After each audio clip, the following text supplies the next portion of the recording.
বাসায় একদমই সবজি ছিল না, আর একবেলা একটু সবজি না খেলে তো চলেই না। মাছ মাংসের পাশাপাশি আমার প্রতিদিনই একটা সবজি আইটেম থাকতে হয়। তো আমি চলে গেছি এখানে আমার বাসার কাছাকাছি একটা শপ আছে, ওখান থেকে কিছু আম নিলাম। দেখলাম আমগুলো ভালোই লাগলো।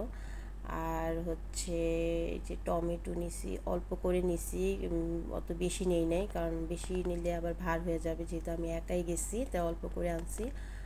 আর এটা হচ্ছে ড্রাই ডুমুর ডুমুর আর কি, এটা কি জানি বলে, আমার হাজব্যান্ড অনেক পছন্দ করে তো ওর জন্য নিছি। আর এখানে নিছি ঢেঁড়স। ঢেঁড়স তো আমার খুবই পছন্দ, অল্প করেই নিছি। আর সামনে যেহেতু কুরবানির ঈদ, অত বেশি সবজি খাওয়া হবে না। আর এখানে নিছি কচুরমুখী, আজকে চিন্তা করতেছি কচুরমুখী দিয়ে চিংড়ি মাছ দিয়ে রান্না করব। আর নিয়েছি গাজর, আমার ছেলের খিচুড়িতে তো গাজর লাগেই। তো নিয়েছি এখানে অনিয়ন, অনিয়ন বাসায় আছে, অল্প করে নিছি। আর আর নিচ্ছি হচ্ছে আলু, আলু তো প্রতিদিনই লাগে। তো এই আর কি, কিছু সবজি বাজার করলাম। তা কেমন হলো আমার আজকে সবজি বাজার অবশ্যই আমাকে কমেন্ট করে জানাবেন। আর এখানে বাচ্চাদের জন্য কিছু চকলেট আনছি।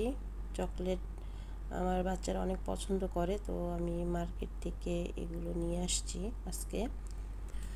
কচুরমুখীগুলো আমি সিদ্ধ করে এখানে ভালো করে চুলে ধুয়ে রেখে দিছি, এগুলো আজকে রান্না করব। আর এই তো মিষ্টি কুমড়া নামায় রাখছি, মিষ্টি কুমড়া আগেই ছিল বাসায়, তো এটা ভাজি করব আজকে। আর তেমন কিছু রান্না করব না, রান্না করতেও আজকে মন চাচ্ছে না। আগের তরকারিও আছে কিছু ফ্রিজে, এগুলো দিয়ে হয়ে যাবে। আর এখানে যে চিংড়ি মাছ ভিজায় রাখছি, এগুলো দিয়ে রান্না করব। কচু দিয়ে চিংড়ি মাছ কার কার পছন্দ, আমার তো ভালোই লাগে, আমার বাসায় সবারই পছন্দ। আর এই খিচুড়ি আমার ছেলের জন্য রান্না করে রাখছি, রান্না অলরেডি ডান। এখন এটা একটু ঠান্ডা হবে, ঠান্ডা হলে এটাকে ঢেকে রাখবো। বেশি গরম অবস্থা ঢেকে রাখলে আবার নষ্ট হয়ে যাবে, তো এই জন্য এইভাবে রেখে দিছি। আর এখানে চাল ভিজায় রাখছি, ভাত রান্না করব, এই আর কি। তো আজকের মতো আমার ভিডিও এখানে শেষ করছি। আল্লাহ হাফেজ।